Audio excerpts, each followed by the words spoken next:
Good morning. I think we can start. Uh, the timetables for SOMED is now out. So I think from next week things will be much clearer. So we thought instead of waiting because we don't have sufficient time, we can start, finish some topics as we go along. So our topic today is valvular heart disease. It's just a few issues with valvular heart disease. But the main condition we want you to remember from today's lecture is rheumatic fever. In our setting, it's one of those disorders that have been ignored. And in our setting, it's the reason why you are allowed to give empirical treatment for pharyngitis, for sore throat in children. If you give an antibiotic to a child who has a sore throat, which turns out to be viral, we will not crucify you. Because we know if you don't treat that sore throat, it might actually lead to serious complications later in life. And those are the complications we're going to study today. My assumption is you have done anatomy of the heart, you know physiology of the heart, you know have some few details on the histology of the heart. So you're dealing with the valves. But rheumatic fever and rheumatic heart disease tends to affect all the components of the heart, as we shall see. So valvular heart disease, this is the heart. This is the aorta. I'm very sure you know that.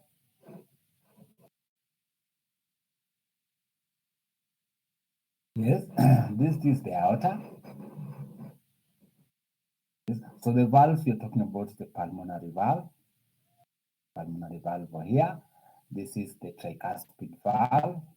This is the aortic valve, and this is the mitral valve. So on the left, mitral valve, and the aortic valve. On the right, tricuspid valve and the pulmonary valve. And basically, when you think about the pathology of the valves, there are normally just two possible scenarios. This is the valves now dissected out. All the valves are normally have what we call a tricuspid curve. Tricuspid basically means they have three cusps.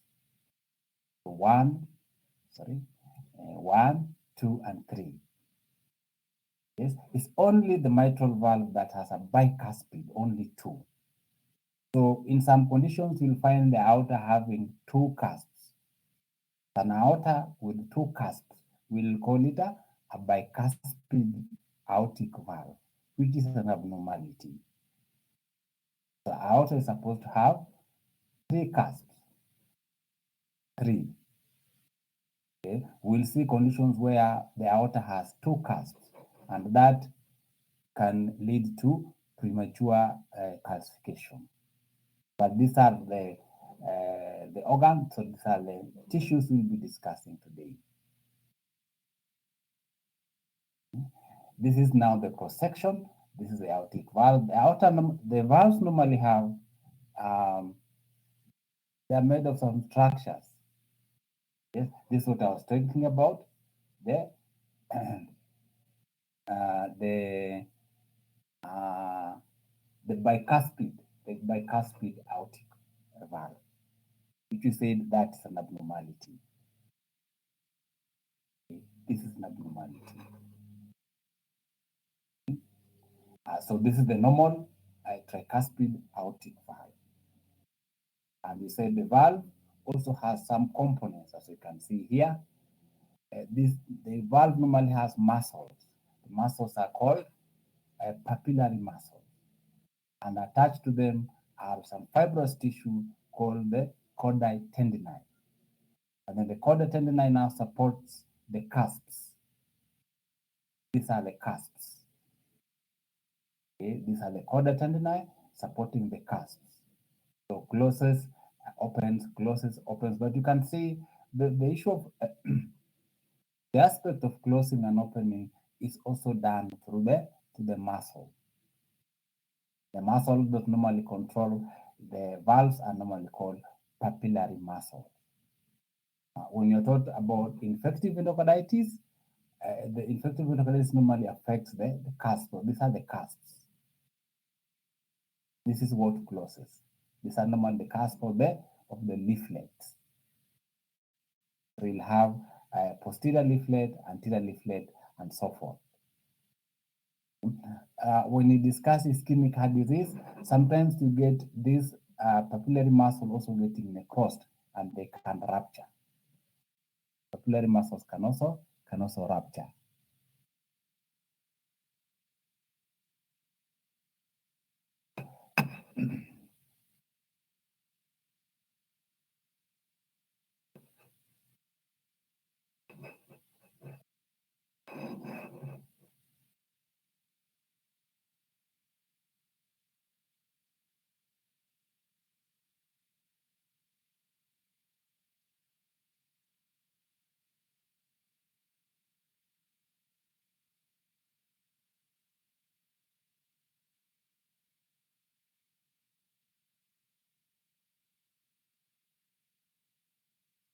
Sorry, allow me to slightly change the format so that I can do the last station better. Just 1 minute.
Sorry, don't worry, still very short.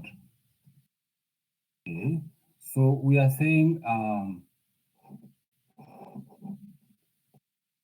yes, now my pen is here. So one, two, three. Yes, that's what you mean by tricuspid. One and two. That's what you mean by bicuspid. Okay. And you said this is the papillary muscle, this is the chordae tendineae, these are the cusps. This is the wall of the ventricle, this is the interventricular septum, this is the right ventricle. Okay? And you said a valvular heart disease can either be a stenosis or a regurgitation, what we call incompetence.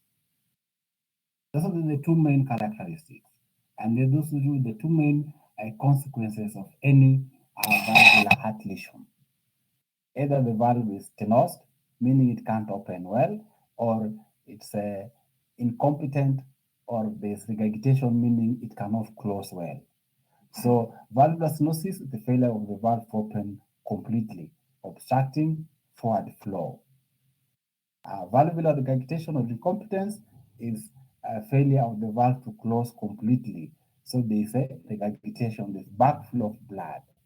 So when we say a mitral valve is when you say aortic valve, there's aortic regurgitation. Basically means that the blood will not be pumped from the aorta, from the left ventricle through the aorta. Most of it will stay in the left ventricle. There will be a backflow of blood into the left ventricle. When you say there's aortic stenosis, basically means the blood will not be pumped outside from the from the left ventricle. So that's a problem where now they say there's an issue there. So the cardiac output becomes much lower. Okay? So stenosis valve is not opening completely. Yes, regurgitation or incompetence, the valve is not closing completely. Okay? And this can either be from congenital causes or from acquired causes. Okay? So here is a valve that is not opening closely, so blood cannot flow in. This is a valve that is not completely closing. This is a regurgitant valve. So there's a backflow of blood back to where it's coming from. Two main things, stenosis or regurgitation. Okay? And the main causes of valvular heart disease could be congenitally deformed or thickened valvular leaflets. So the problem now is the leaflets. The tissues that make up the leaflets are abnormal. Okay? Or you have a bicuspid aortic valve. Instead of having three valves like this one here, congenitally now it has only two. So this is a tricuspid. So this is a bicuspid aortic valve with fusion of the remaining two commissures. So that could be congenital. This normally is congenital. We'll see the effect of the bicuspid valve. Or the papillary muscles could be hypoplastic, meaning they're not well formed. This muscle. This could be hypoplastic. These muscles are not well formed. Yes, or they are thinned out, meaning now they now cannot control the valve well. That is also congenital, either hypoplasia or fusion of the papillary muscles. Or the chordae tendineae are short and thickened, like now here. These ones are thickened or they are short. You'll end up with a problem with how this opening is closed or this opening is actually maintained. So these are congenital causes of a valvular heart disease. Okay? But the most common causes of valvular heart disease is just, apart from the congenital heart diseases, the typical congenital heart diseases. They are ventricular septal defect, the aortic septal defect, or even a tetralogy of Fallot. And if you remember, don't know whether you've been taught, you'll be taught in tetralogy of Fallot, there's pulmonary valve stenosis. So that is congenital. But most of the causes of valvular disease are acquired. And one of the most common that you're going to discuss in detail is called rheumatic heart disease. We're going to discuss that in detail. Or sometimes the valve degenerates, the valve cusp degenerate. Okay? Instead of having the normal fibrous tissue, it becomes mucoid, what normally we call myxomatous degeneration. We're also going to mention this, especially in mitral valve. This one normally causes what's called mitral valve prolapse or mitral valve regurgitation. It basically means these cusps are weakened, so they cannot close well. They are weakened, so typically you end up with a regurgitant valve. Or could be calcific degeneration, meaning the valves become calcified. And the best example here is aortic valve stenosis. You can have a disease of the valve itself, like infective endocarditis, infection of the valves. Or sometimes the heart and the ventricle or the ventricles of the arterioles dilate. You see, if this one dilates, if this one dilates, it basically means the valve is stretched. This valve will be stretched, and you'll end up with an incompetent. If this one is thickened, this muscle layer here is thickened, it means the valve will be squeezed. You end up with the stenosis. So the issue here is not uh, a valve problem per se, but the valve is being secondarily affected due to thickening of dilatation of the walls. And we see that with the cardiomyopathy. Okay. Sometimes you can have the aorta dilating. When the aorta dilates, this is the aorta here. We are going to come back to it. This is the aorta. If this aorta dilates, this aorta here. If the aorta dilates, the valve will also have to dilate. And basically what you mean, you'll end up with a weakened valve. The valve now cannot cover the whole aortic orifice. And what will happen is that you end up with a regurgitation. You end up with regurgitation. And this typically what you see with any inflammation of the aorta, aortic disease like syphilis, like ankylosing spondylitis, like rheumatoid arthritis, or even just conditions that affect uh, um, elastic fibers. Elastic fiber like a Marfan syndrome. Or sometimes when you have a disruption of the supporting structures, so there's rupture of the tendinous cords, there's rupture of the papillary muscles, or there's fibrosis of the papillary muscles, and he said this can occur.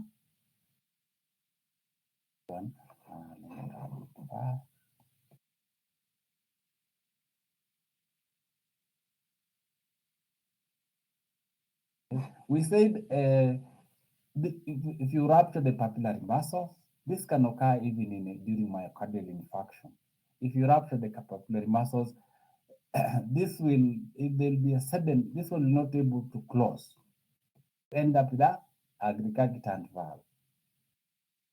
Or you rupture the chordae tendineae, you end up with a regurgitant valve. So again, those ones can cause valvular heart disease. So disruption of the supporting structures. So the supporting structures here are the annulus, they are the tendinous cords, and then you have the papillary muscles. All this can lead to valvular heart disease. These are acquired. This list is a congenital. Hmm? We are bringing up this because, again, it's a very common cause of aortic stenosis. It's a common cause of aortic stenosis because we remember we said anytime you have an abnormal structure in the body, fibrosis tends to follow. So if you have an abnormal valve, they'll be fibrosed. So they'll be calcified. Anytime you have an abnormal tissue, calcification normally is just around the corner, the so-called dystrophic calcification. So anytime you have a valve that's abnormal, a valve that is bicuspid, a valve that has been inflamed, a valve that is fibrosed, sometimes they end up with a calcification. This is a calcific degeneration. This could be due just to old age, so old age is just wear and tear. It can also be caused by arteriosclerosis. I think we're going to discuss this, or atherosclerosis. Yes, this can damage the valve, and then after that, now you end up with calcification. This chronic injury could be what part of the hyperlipidemia, the hypertension, inflammation, and all this can lead to valve damage with subsequent calcification. This can be asymptomatic or can be at a, so you find this autopsy finding, okay, or they can cause severe stenosis. And we are saying that if a valve has a bicuspid nature, like what you see here, this valve will get fibrosed much earlier. This is abnormal. So most of the calcific aortic stenosis, we get them earlier in a bicuspid aortic valve. This is an abnormal valve. The age normal is much earlier. So calcific aortic degeneration will occur much earlier in a bicuspid aortic valve than in a tricuspid aortic valve.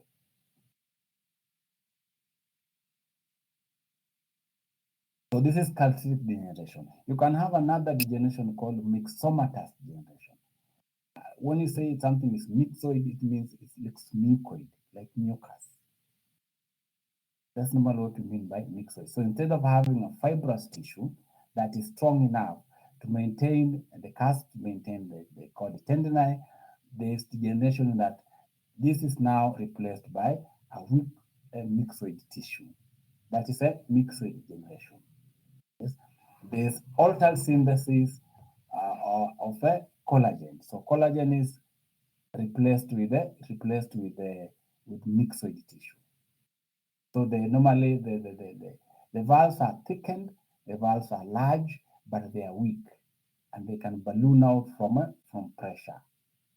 They can also affect the cord tendoni, and they can become thickened, and they can sometimes rupture. So instead of having the normal fibrous tissue here, yes, this is replaced with myxoid material. This is replaced with myxoid material. So they become weak and they can easily rupture. This is myxoid degeneration. And we said it's just that instead of forming collagen, instead of forming elastic tissue, you form more of myxoid extracellular matrix.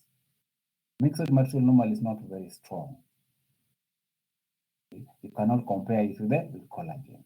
And so we also find this, especially in those congenital conditions where there is a defect in synthesis of elastic fibers. This is Marfan, and also collagen. This is Ehlers-Danlos syndrome. So remember we talked about congenital causes of, of valvular heart disease. This could be part of it. Marfan syndrome and Ehlers-Danlos syndrome. But in this case now, the stroma is not fibrous tissue. Fibrous tissue is strong. Myxoid degeneration means now you are replacing myxoid material with you are replacing collagen, which is strong, with myxoid material.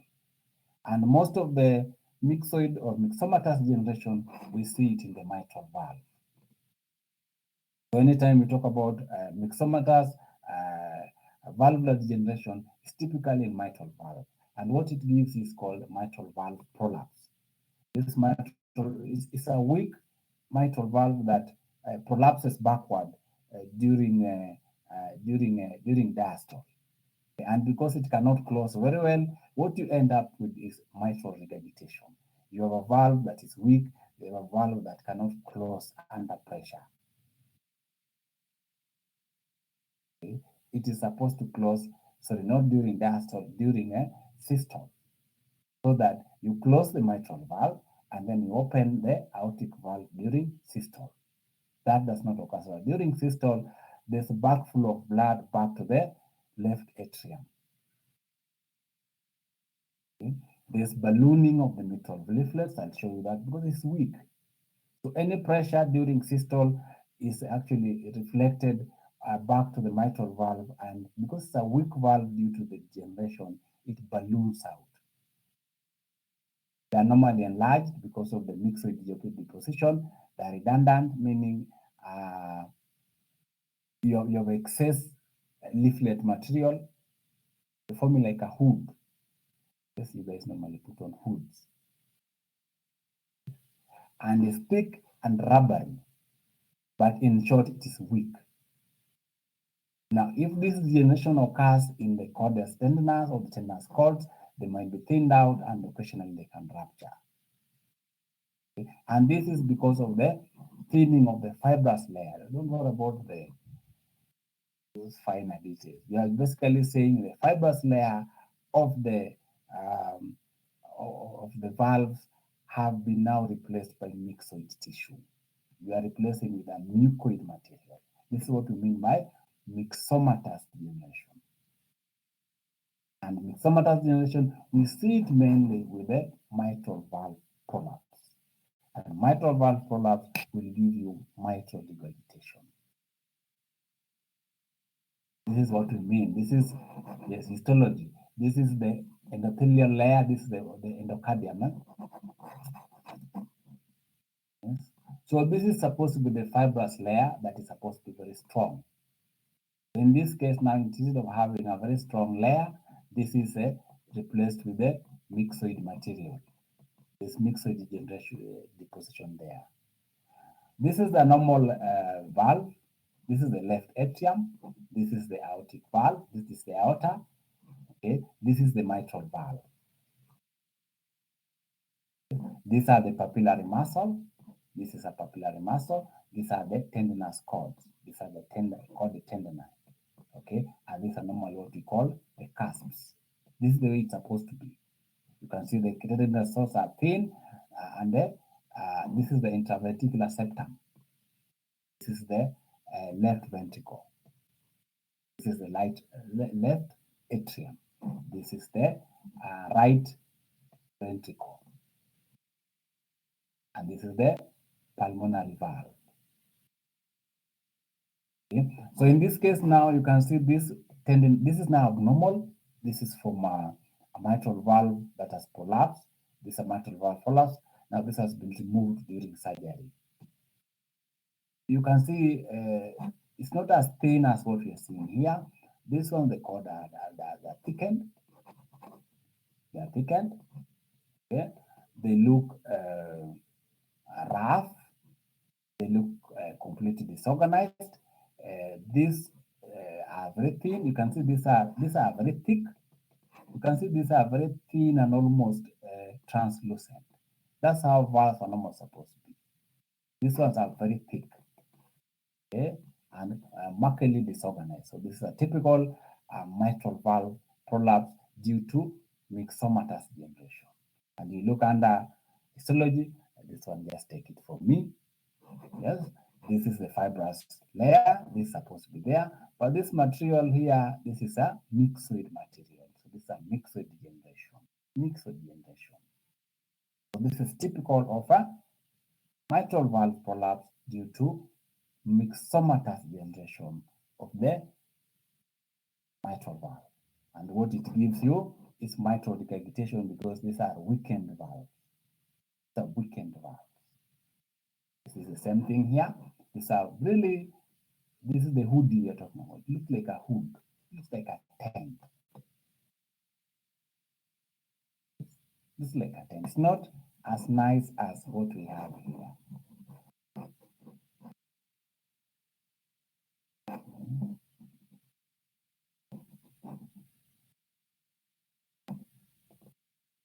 It's not as nice as what we have here.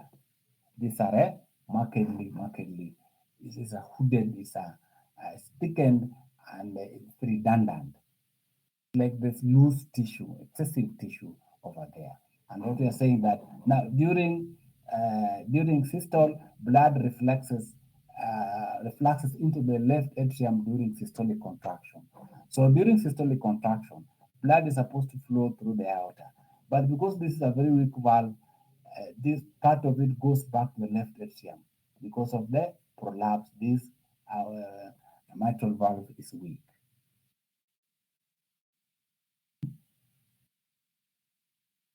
Now, let's look at a few of the typical features you find in the valve. We said a valve can either have stenosis or a valve can have regurgitation. So this was general description of what can happen in the valve. But what about the specific valve? Aortic stenosis, we said, is usually mainly due to age-related stenosis and calcification of the valve. And we said this is very common in a bicuspid aortic valve. So we said, remember we said here that the calcification occurs much earlier if it is a bicuspid aortic valve. And the most common cause of aortic stenosis is calcific aortic degeneration. And we say this one occurs much earlier in bicuspid. And what happens in aortic stenosis? There's reduced valve compliance. And the orifice area is also reduced. So basically mean here you have a decreased cardiac output. The valve here is not allowing blood to flow into the rest of the body. Okay? It's not allowing blood to flow into the pulmonary artery. No, sorry, into the aorta, sorry. So very little blood is getting into the aorta. And because now this is blocked, the heart has to increase in size. There must be what we call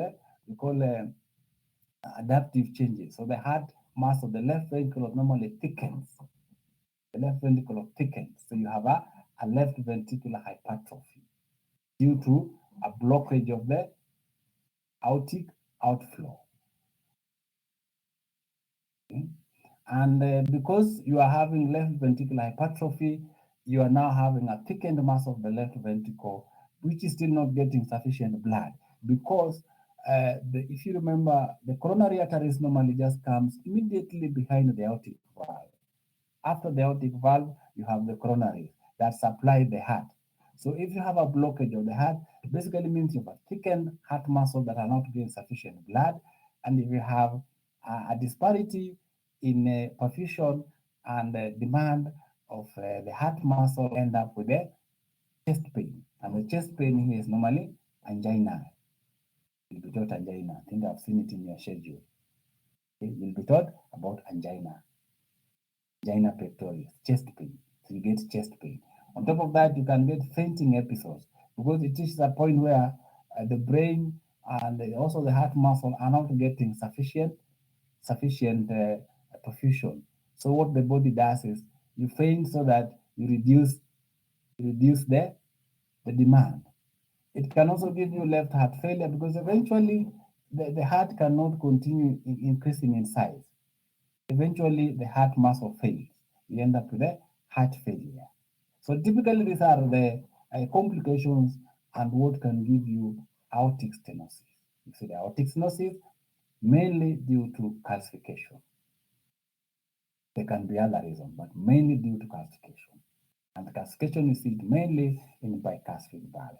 And what you get is a decreased cardiac output due to aortic valve stenosis. This is a bicuspid aortic valve, and it's really fused up. This is not how an aortic valve is supposed to look like. It's fused aortic valve, and it's fibrous and it's thickened. Okay? Typically, what sometimes we call a fish mouth appearance. Okay? Now, aortic regurgitation, this is could be from now. This means the valve is incompetent. The valve is not closing. Okay? It could be from long-standing hypertension. Basically, you the the outer enlarges, okay?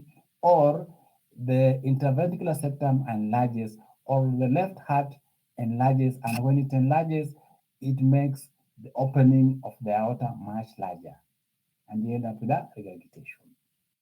Okay? It can also be due to dilatation of the valvular ring, like in the Marfan syndrome.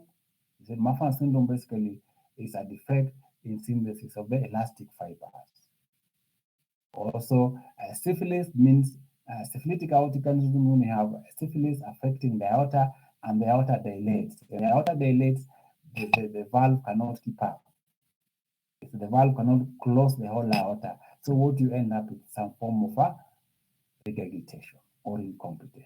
Aortitis of any cause, anything that can cause aortitis, even including ankylosing spondylitis, we'll discuss this when it comes to bone pathology. So basically in this case now, you have a dilatation of the valvular ring, or you have a dilatation of the aorta, or you have the weakening of the aorta with aneurysm.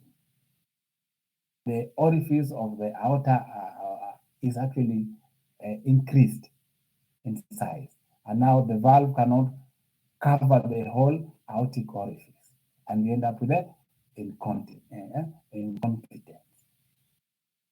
It can also be due to rheumatic heart disease and also infective endocarditis. You said rheumatic heart disease, we are coming to it a short while. It can also be due to infective endocarditis when the heart muscle itself is infected. When the heart muscle is infected, the cusps are normally destroyed. When the cusp is destroyed, it means they can't close well. Okay?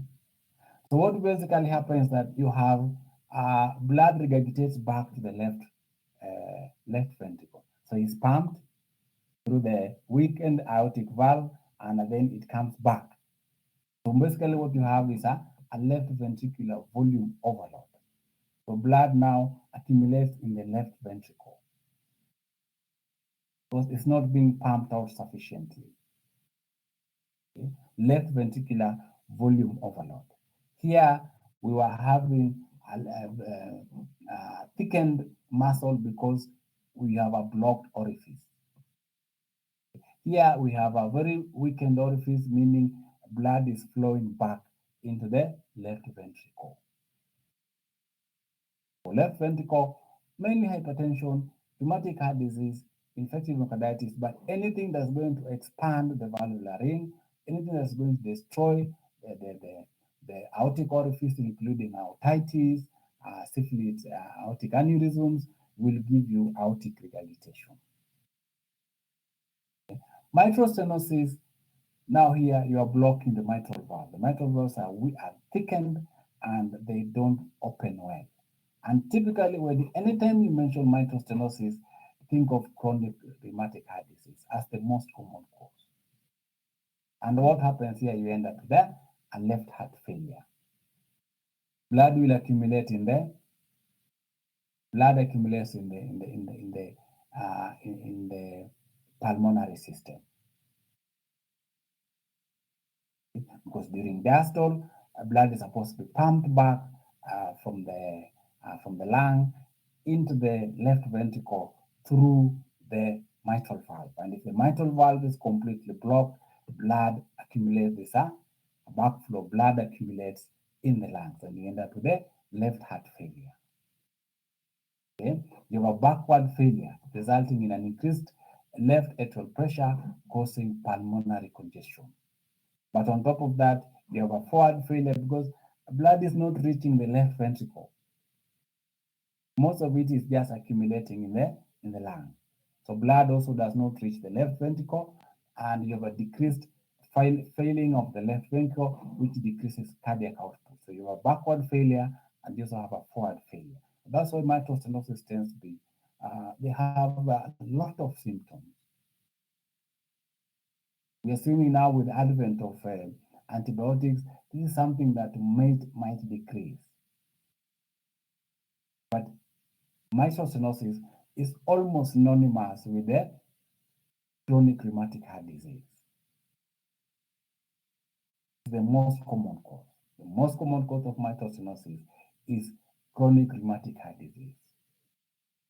Okay. So this patient will have dyspnea. Dyspnea is because they cannot breathe well. The lung is full of fluid. They'll have hemoptysis because now you have increased hydrostatic pressure in the vessels, and the vessels can rupture and give you bleeding. Hemoptysis is a coughing, blood-stained sputum, or bleeding when coughing. Okay? And they normally have mamas. Don't worry about mamas. If you just remember they have a mama, I'll be fine. This is for mamas is for physicians. Okay? They can also cause enlarge the left ventricle. Enlarged ventricle can give you atrial fibrillation. Atrial fibrillation, you have to remember, because again, you'll be the one giving drugs for atrial fibrillation. And I'm very sure you have done this. Antiarrhythmics. When talking about antiarrhythmics, you fear mainly atrial fibrillation, because atrial fibrillation can give you cardiac thrombus. And cardiac thrombus, they can embolize. Okay? They'll give you dysphagia because the left atria will be, dysphagia is when you cannot swallow. You have difficulty in swallowing because the left atria is enlarged and is blocking the esophagus. Or you can have hoarseness. Hoarseness is because the left atria is impinging, or is compressing what we call the current laryngeal nerve. The current laryngeal nerve is what supplies the larynx. Okay? So mitral stenosis, you have both backward failure, in that blood is accumulating behind the mitral valve, and behind the mitral valve is the pulmonary vasculature. But you also, beyond the mitral valve, there's no blood going there. And beyond the mitral valve, in front of the mitral valve, is normally the left ventricle. So the left ventricle is not getting any blood. Blood is accumulating in there. Blood is accumulating in the pulmonary vasculature. So you also have a forward failure, so a backward failure and a forward failure. Okay, that is a mitral stenosis, almost synonymous with chronic rheumatic heart disease. Okay. We have talked about mitral regurgitation. We said mitral regurgitation is typically from a mitral valve prolapse. Mitral valve prolapse. And we said mitral valve prolapse mainly from a myxomatous degeneration. Myxomatous degeneration. Okay. And what it does is that it will cause also a left heart failure. Left heart failure, meaning again, blood during systole, some part of the blood goes back to the lung, because we have a weakened mitral valve. It can also be caused by rheumatic heart disease. It can also be caused by infective endocarditis. Okay.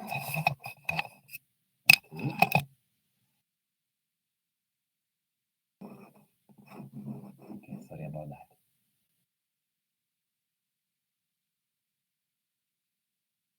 So mitral regurgitation, again, typically from a mitral valve prolapse.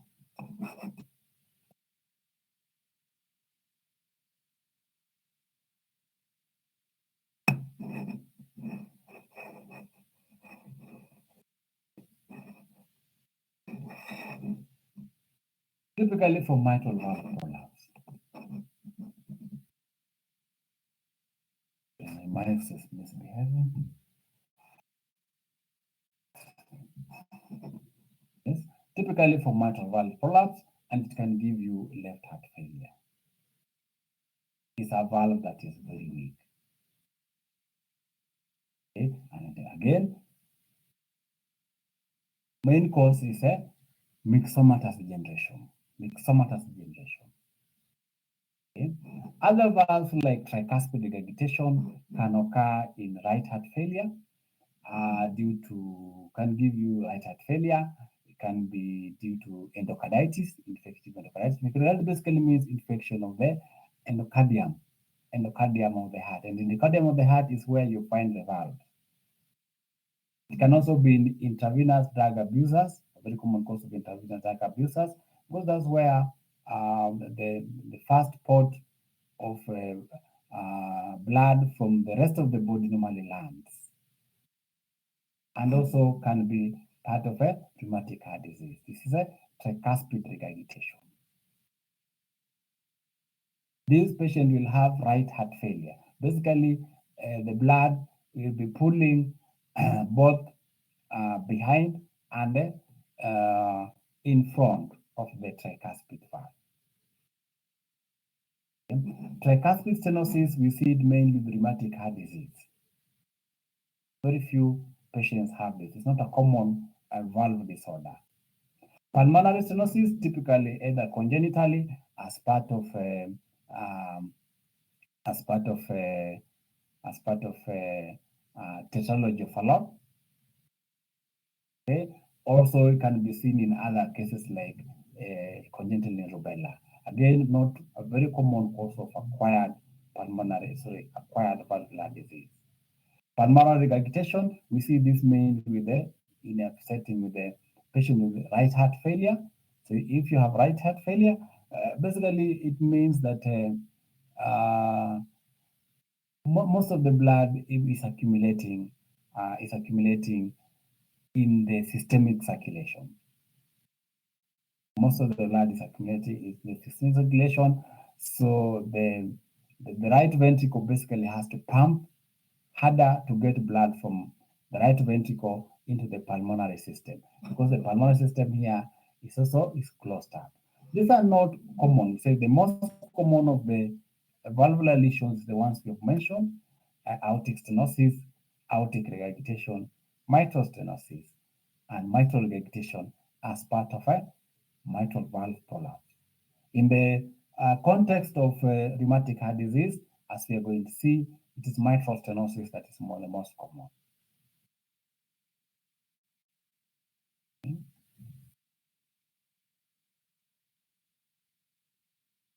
This now leaves us with one topic, and we said this is the reason why we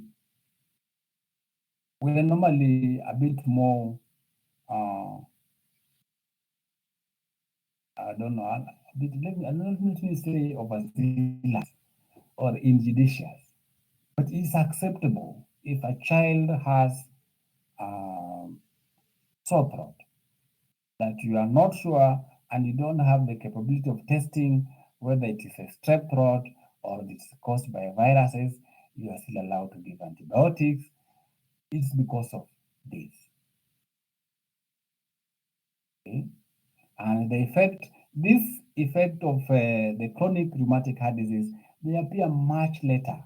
So a child gets this infection at 5 years.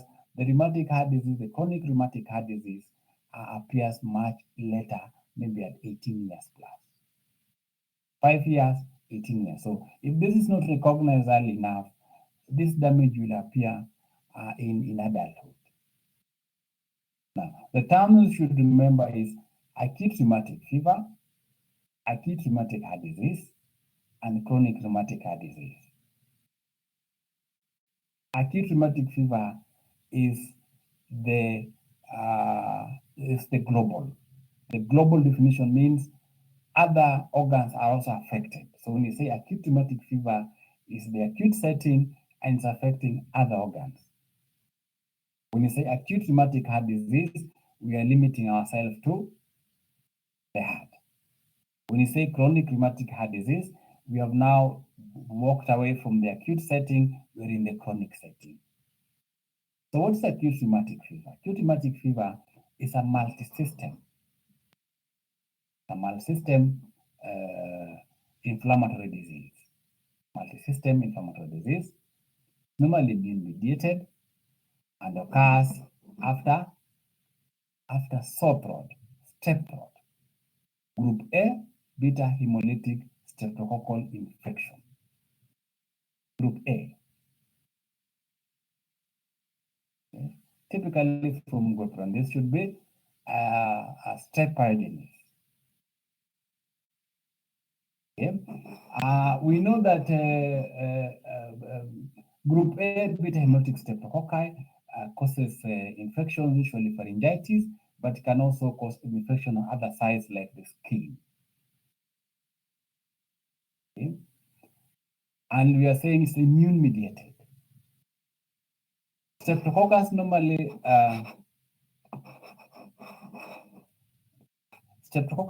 causes two forms of infection: immune mediated and also pyogenic. Pyogenic means that pus forming type of infection that you see in streptococcus.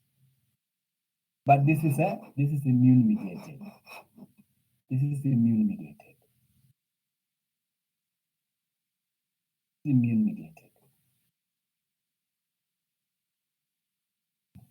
Yes. So there's some immune reaction to the streptococcus antigens. And this is what's giving you this multi-system inflammatory response. Okay? And the antigen normally that is being targeted here, the antigen that is being targeted here, sorry,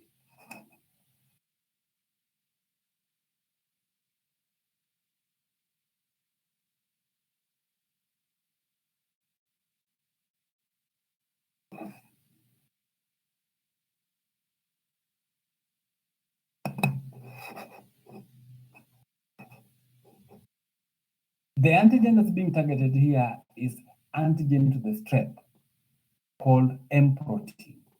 So a child gets the infection with group A beta hemolytic streptococcus. The antibody makes an immune response to M protein. The problem is that this M protein resembles the normal human tissue. Yes? So while the immune response is targeting the M protein, there's some collateral damage. There's a cross reaction with the normal human tissue. So even normal human tissue are attacked. This is normally what we call molecular mimicry, in that the molecular structure of this streptococcal M protein is almost the same as other normal antigens. Okay? And the other normal antigens are found in the heart, are also found in the CNS, they are found in the joints, they are found in the skin. So while the immune system is trying to attack the M protein, the immune system also attacks the heart, the immune system attacks the CNS, the immune system attacks the joints and also the skin, because this M protein looks the same as some of the proteins we are going to see in the joints on the CNS. That's normally what we call molecular mimicry. And that's why we say this is an immune mediated response. It's like some form of autoimmunity, but we don't want to call it autoimmunity because there's some reaction that's occurring because this immune response is trying to target the beta hemolytic streptococcal antigen. So these other cells are being caught up in a cross reaction. Okay? It occurs 1 to 4 weeks after pharyngitis, after strep pharyngitis. Okay? And occurs in just only 3% of patients with pharyngitis, but we can take that chance. Basically, meaning I would rather you treat a child with pharyngitis with the good antibiotics, other than hoping that only 3% of them will develop acute rheumatic fever, as we shall see the consequences for acute rheumatic fever. The common peak incidence is 5 to 15 years, girls more than boys. And this number is associated with the poverty and overcrowding. This is our story. So this is us. Poverty and overcrowding. Yes. And it's the most common cause of acquired valvular disease in underdeveloped countries.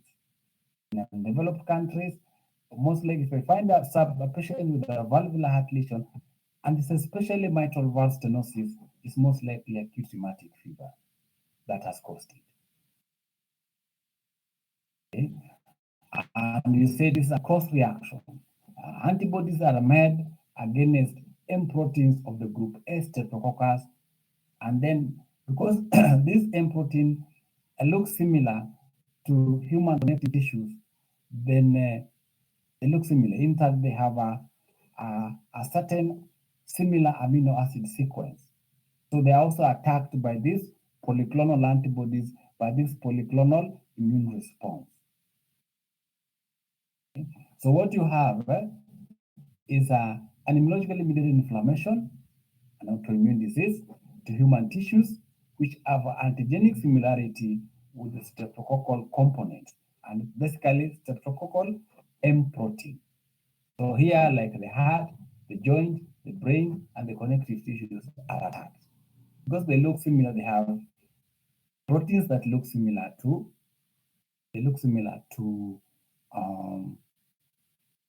M protein of the group A streptococci, what we are calling molecular mimicry. So this is the strep throat. Yes, you have hemolytic streptococci, beta hemolytic streptococci. I think you have done microbiology. Yes, you have numerical reaction called rheumatic fever. 10 to 14 days later, can be much longer. But what we have here is mainly from streptococcal throat infection. And what's affected are the joints, the heart, the skin, and the nervous system. So this is the group A streptococcal protein. This is the pharyngeal epithelium. This is normally captured. It's captured by B cell receptors or it's captured by macrophages. It's the antigen processing. The antigen processing normally, antigen presenting cells normally is a B cell or it could be a macrophage. And then this macrophage presents this using MH class 2 to the T cell.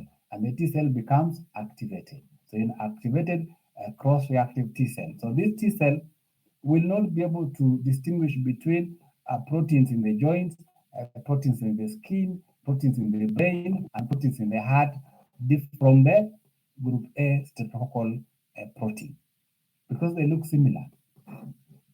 So this now attacks the skin, this attacks the joints, this attacks the brain, this attacks the heart.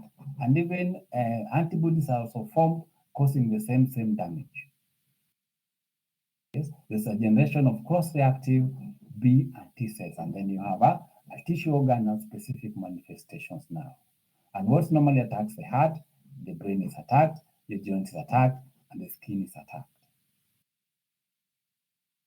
And we normally don't like to say the attack. There's a reaction. Basically, the antibodies, and you know where antibodies are deposited, antibodies can either cause opsonization, meaning they attack inflammatory cells there. Yes, they can also cause neutralization, and on top of that, they can activate complement. So these damages could be from the issue of complement. This could be an issue from attraction of inflammatory cells. T cells can attack this directly, or T cells can also promote inflammatory macrophage response. And as we shall see from histology, this is actually what occurs in the heart. You have some form of a granulomatous reaction. Granulomatous reaction basically is the T cells now activating the macrophages, and once this macrophage is activated, it's the macrophages that now causes the damage. The tissues that are affected is the CNS. The antibody against what's called basal ganglioside protein. It mimics M protein, results in something we call syndrome chorea. Syndrome chorea is some form of a disorder where the patient looks like they are dancing. They have rapid jerky. The term normally used for jerky is chorea. Chorea is jerky, purposeless movements. Okay? And that's the term normally here is used, is called chorea. I think I have a video of syndrome of chorea. I'll show you. Purposeless jerky movements, they look like they are dancing. And even if you look at the old literature, it used to be called St. Vitus dance. St. Vitus dance. Yes, you can you can actually try to Google this and you will see the video. But I think I have a video of what we are calling St. Vitus dance. Yes, so basically here now is the brain that has been attacked by an antibodies or an immune response that was supposed to target M protein of the group A streptococcus. And this one is called ganglioside protein. You get Sydenham's score here. This cross reaction can also affect the pimentin, which also mimics M protein, and this will give you, in the synovial joints, this will give you what we call migratory polyarthritis. Migratory polyarthritis means it's a joint disorder where you have inflammation of the major joints. Multiple major joints are affected, and it's migrating because you have one joint being affected today, then another joint being affected. So from the knee to the hip and even to the shoulder, it's migrating, but it's some form of arthritis. On the skin, the antibodies mimic antigens on the skin. It results something called erythema magnetum. I'll show you. Okay. Or you can have collagen deposits being represented with some nodules. I'll show you the nodules. Yes. And in the heart, it causes what we call pancreatitis. Basically means the pericardial layer is affected, giving you what we call fibrinous pericarditis. The myocardium is affected, giving you what we call ash of bodies or myocarditis, and the endocardium is also affected. And the antibody here the antibody is targeting heart proteins. The heart proteins here is tropomyosin, myosin, actin, and troponin. These are heart muscle proteins. The heart muscle proteins mimics M protein, looks similar as M protein. So this immune response, as it targets the M protein, it also attacks tropomyosin, it attacks myosin, it attacks actin, it attacks troponin in the heart muscle.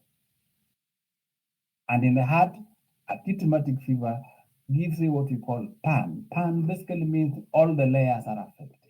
The best term, if you want to remember for acute rheumatic heart disease, is pancreatitis, meaning all the layers can be affected. You can have pericarditis, you can have myocarditis, and you can have endocarditis. And endocarditis is where the valves are.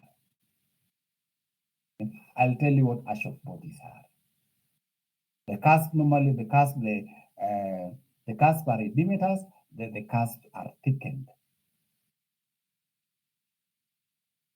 And you also end up with what you call vegetation. I'll show you what vegetations are. This one I'll just show you the pictures much easier. I intentionally made these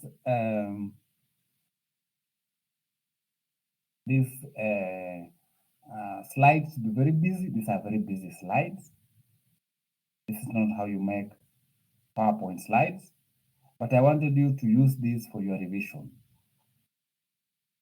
This was intentional.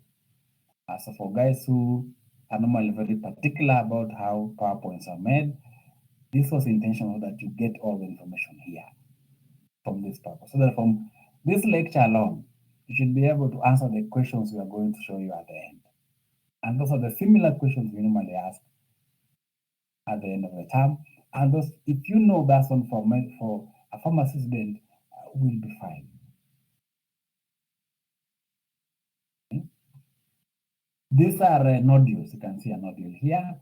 These are a nodule here. These are caused by the antibody and the immune reaction response causing collagen to be deposited under the skin. These are what we call subcutaneous nodules. The M protein has a similar amino acid configuration with some of the skin antigens. So the immune response targeting M protein also targets these skin antigens. And one of the effects here is a subcutaneous nodules. It can also give you what we call erythema marginatum. Erythema is when you have a reddening of the skin. Reddening, normally call it erythema. Yes, but here you can have an erythema that has a very clear margin, very clear margin, almost coin-shaped. So this is the term we normally call erythema marginatum. Erythema marginatum can be caused by other conditions, but in this case, we get this when there's an immune response due to a mimicry of M protein and skin antigens. Erythema marginatum. Okay? And histology, you guys normally have issues with histology, but I'll try here. We said you have, anytime you have active T cells like this, when you have an active, this response you are getting here is a cell-mediated immunity response. Cell-mediated immunity response, this because you have C class 2 here, this is CD4. So the reaction you're having here is a cell-mediated immune response. And the effect normally here is you get a granulomatous reaction. And the granulomatous reaction you're going to see here is this one here. So what you see in the heart muscle, in the myocardium are called Aschoff bodies. And what's an Aschoff body? An Aschoff body is basically a focal inflammatory collection of inflammatory cells, more like a granulomatous reaction. Yes, and it's made up of there's a necrosis. You can see necrosis here, fibrin necrosis, and then you have lymphocytes, mononuclear cell lymphocytes here. Then you have macrophages there. You have mononuclear cell. These are lymphocytes or plasma cells. Because remember, also we said this reaction is also activating B cells. An activated B cell is a plasma cell, and it's the plasma cell that produces antibodies. And we said this reaction has both humoral immunity and also cell-mediated immunity.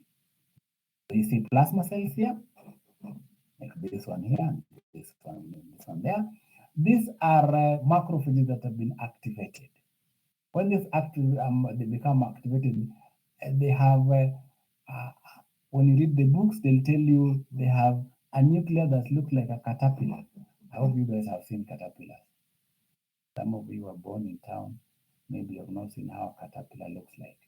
That's how a caterpillar looks like. So they have what looks like a caterpillar nuclei, this one here.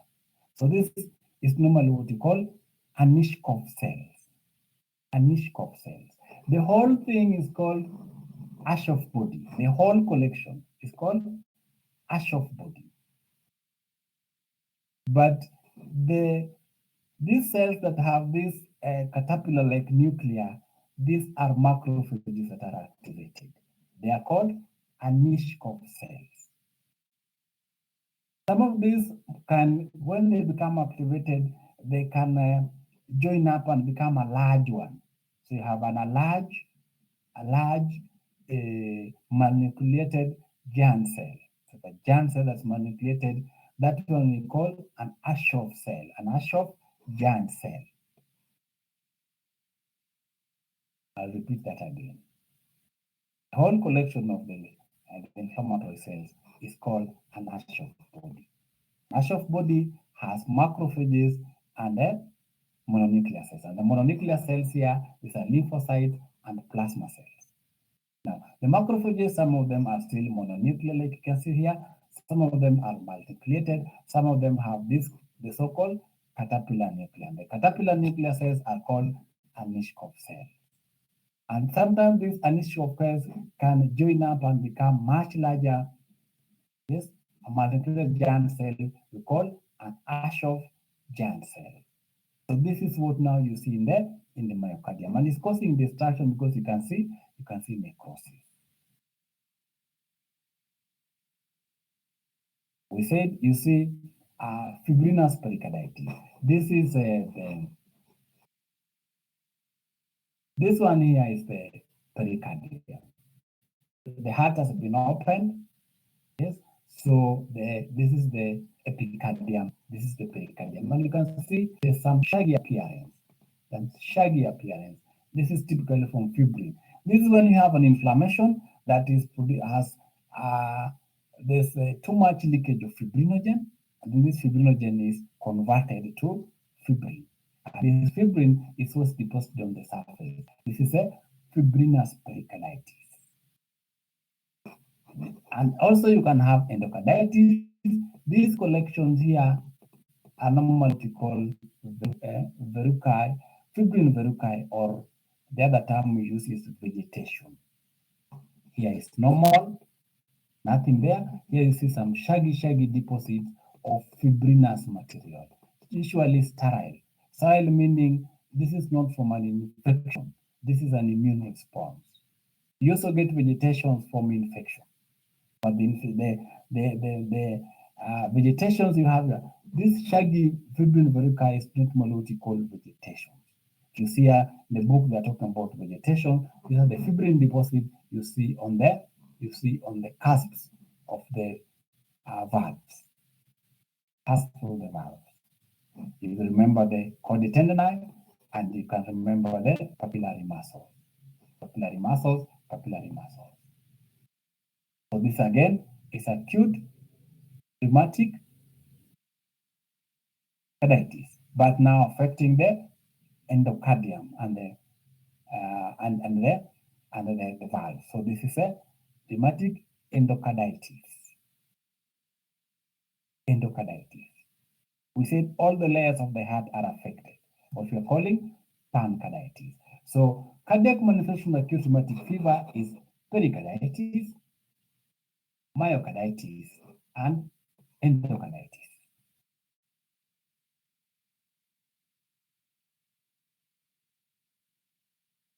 Including fibrinecrosis and fibrinodepression, normally what we call vegetation.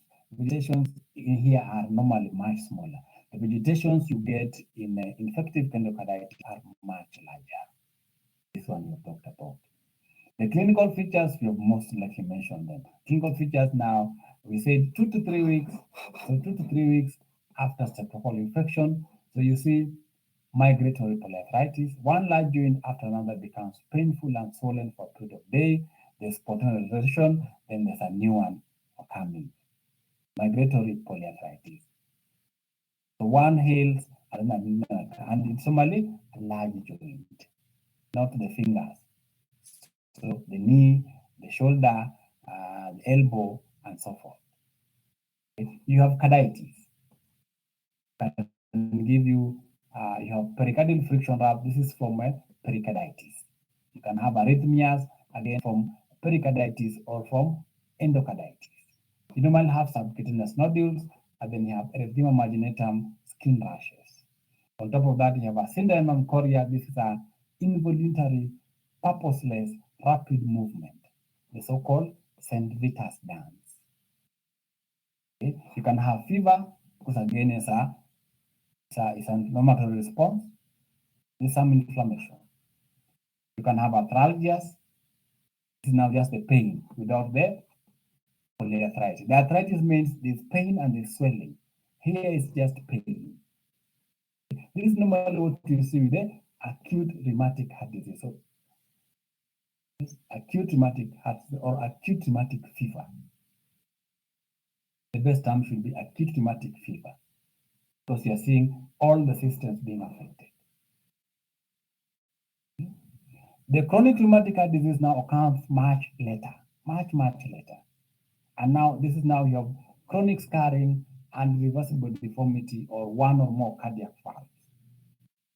And once the heart valve is deformed, there's normally calcification. Okay? And the valve thickened, stiff, and retracted. Basically, the valve becomes stenosed. Okay? And the best example normally is mitral valve. And even the commissures, the cusp normally they fuse together, so that the mitral valve completely becomes stenosed. And this fibrosis and the calcification causes what's called a fish mouth or buttonhole stenosis. I'll show you what they are. And on top of that, even the chordae tendon are affected. They become shorter, they become thickened, and sometimes they fuse. So ash of bodies, you don't see them in chronic rheumatic heart disease. You see these ash of bodies in the acute setting. So that inflammation, that destruction is eventually replaced. This destruction you're seeing here is eventually replaced by scarring. It's replaced by fibrosis. So in chronic rheumatic heart disease, it's basically just form of a chronic inflammatory response with excessive fibrosis. And if this is occurring in the mitral valve, you'll end up with a mitral valve stenosis.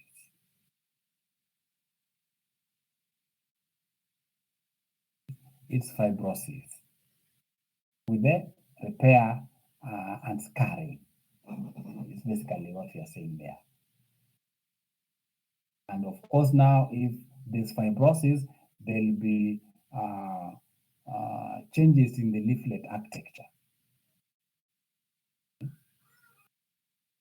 You can have both valvular stenosis and regurgitation, but predominantly stenosis is the most common in the chronic rheumatic heart disease. Mitral valve alone is the most common, like mitral valve only being affected in 70% of the cases.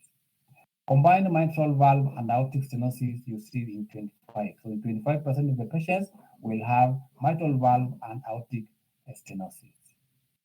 But rheumatic heart disease is responsible for 99% of cases of mitral stenosis. So anytime you see a patient with mitral stenosis, it's most likely this patient had a rheumatic fever that was missed when they were young. It was not treated sufficiently. Tricuspid valve is less frequently affected.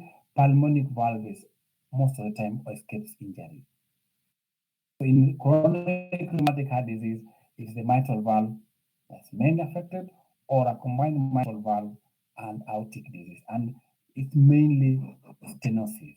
Stenosis predominates over regurgitation because we have a fibrosis, we have scarring, and we have irreversible deformity of the valves. I have a picture. Yes, I have a picture. This is what you mean by fish mouth. And from here, even for guys who have not seen a fish, this is how, this is what the upper lip, this is a fish mouth or a button. So this is the head of the fish, and this is the mouth. So this is now how the mitral valve looks like compared to, just allow me, you almost, just allow me to take you back so that you see the difference. You can see the exact difference of what we are talking about.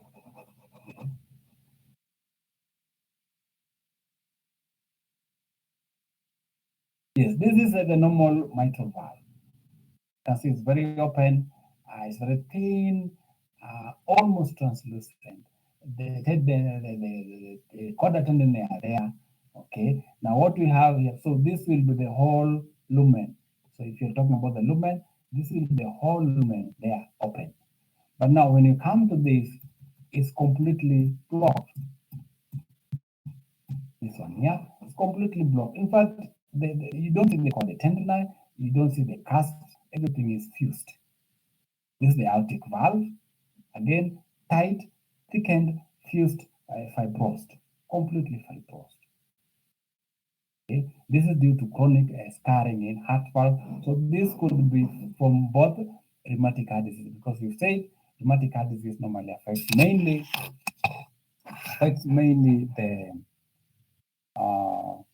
the aortic valve and the mitral valve. Complications you have talked about. Mitral stenosis leads to left atrium dilatation and can give you atrial fibrillation. Talk about that. Okay? And a combination of dilatation and fibrillation can give you a mural thrombus. And the long-standing passive venous congestion gives to pulmonary vascular parenchymal changes. You end up with a left-sided heart failure. Okay? So you have left atrium dilatation, and then you have atrial fibrillation, and then left atrial fibrillation can give you mural thrombi. On top of that, now with all this passive, because basically what happens that you have an increased hydrostatic pressure in the pulmonary vasculature. So fluid, you end up with the pulmonary edema. These are the typical features of a left-sided heart failure. On top of that, damaged valves are normally easily infected, so they can end up with infective endocarditis.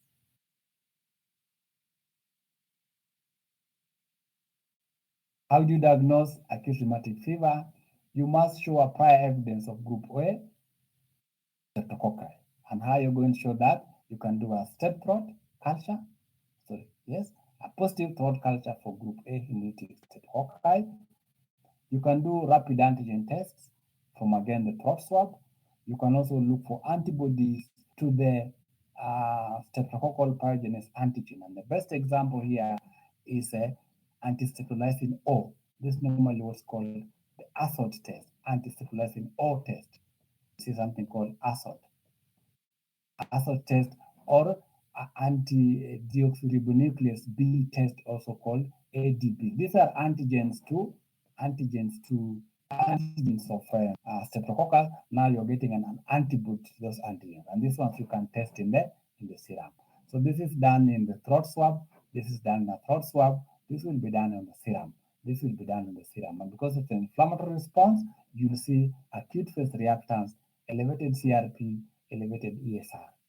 And if we look at the cardiac, either from ECG or echocardiogram, you will see some new changes here. New murmur, you see some valvular diseases, you can see pericardial rub, and the rest. So cardiac evaluation. You see cardiac changes, either in ECG or echocardiogram. We normally like asking these questions. So how do you make a diagnosis? Most of the time when you might, in a clinical setting, we make diagnosis by using what's called criteria. So I see 1, 2, 3, 4. Then now I can say this patient has this disorder because I'm seeing the following criteria. So in acute rheumatic fever, we have a criteria called Jones criteria. And there are 2 criteria for Jones. There are 2 categories of Jones. There are major criteria, and then there's a minor criteria. And the major Jones criteria is pancarditis. Patient has pericarditis, endocarditis, myocarditis. Another major Jones criteria is a migratory polyarthritis. Another major Jones criteria is called Sydenham chorea. The other one is subcutaneous nodule and erythema marginatum. Now, the minor criteria is fever, arthralgia, prolonged PR interval. This is now from ECG, increased ESR or CRP, and if your patient has leukocytosis, especially neutrophilic leukocytosis, neutrophils. Then you know your patient has a bacterial infection, neutrophil. So how do you make a diagnosis of rheumatic fever? You check if your patient, you can get 2 major criteria. 2. So if your patient has pancarditis and polyarthritis, you are allowed to say this patient has a acute rheumatic fever. If your patient has Sydenham chorea or subcutaneous nodule, you can say this patient has acute rheumatic fever. Or if your patient has a 1 major criteria, either pancarditis, polyarthritis, Sydenham chorea, subcutaneous nodule, erythema marginatum, either 1 plus 2 of these, they have fever, and then they have arthralgia, have a CRP or even ASOT is positive, then you can say this patient has acute rheumatic fever. So 2 major criteria or 1 major criteria and 2 minor criteria. And these are the Jones criteria for diagnosing acute rheumatic fever. For the guys who like mnemonics, Jones major criteria, you can say Jones. The joints, migratory polyarthritis, or like the heart, sarco, that is carditis, and these are the nodules, the subcutaneous nodules. E is the erythema marginatum, a long-lasting rash that begins on the trunk and the arm. S is the Sydenham chorea. So Jones major criteria, you use the mnemonic Jones if you want to remember them easily. Or you can use mnemonic Hansa, arthritis, nodules, chorea, and erythema marginatum to get the major Jones criteria. And we said, so long as you have two, you can diagnose acute rheumatic fever or acute rheumatic heart disease. But the best term is acute rheumatic fever because we remember at the beginning we said this is a multisystemic. The minor criteria, we have the fever, we have the arthralgias, we have ESR, increased CRP, increased WBC, ECG of prolonged PR, and if you have evidence of group A streptococcal infection, either culture or assault. This is a minor criteria. So if you can get two minor criteria and plus two minor plus one major, then you can make a diagnosis of a rheumatic, acute rheumatic fever.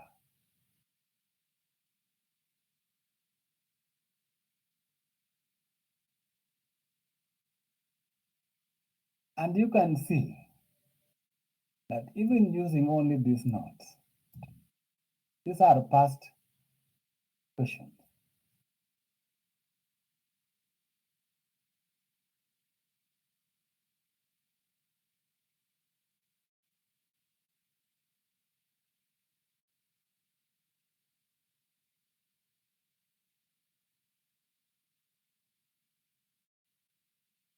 And I have finished. Valvular heart disease, either incompetent or stenosis. The causes either congenital or acquired. The acquired causes are the most common.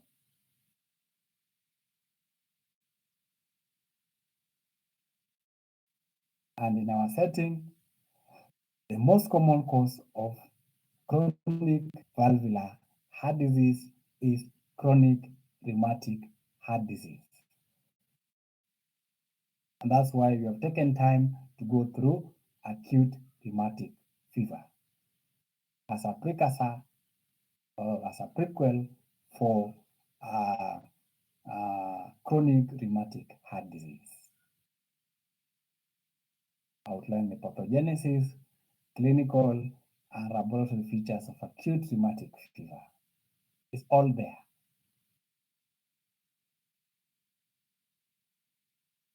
Any question?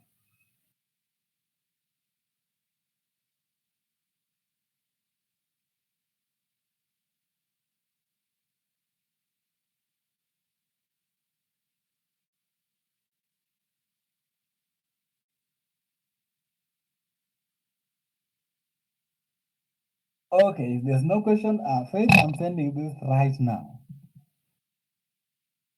so that you revise it before the knowledge disappears.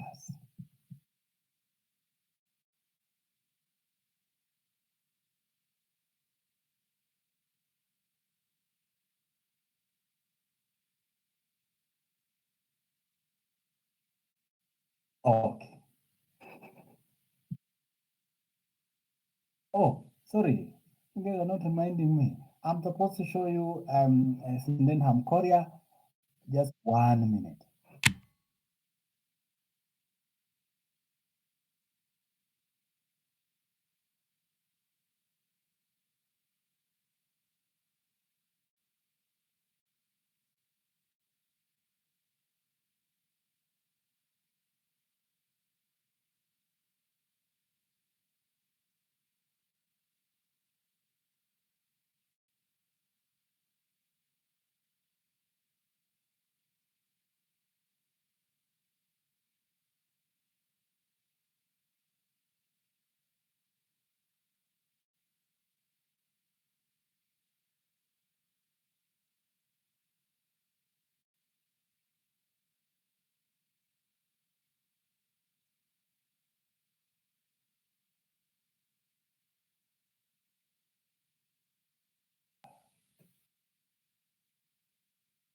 I'm still here.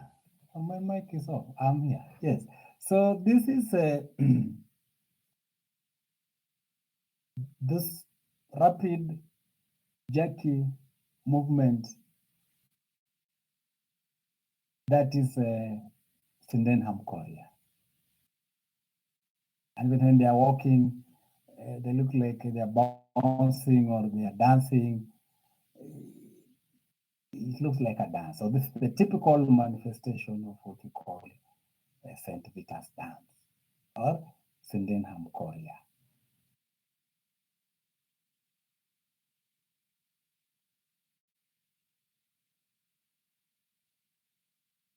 I think now I can stop there. Thank you very much. I'll see you next time.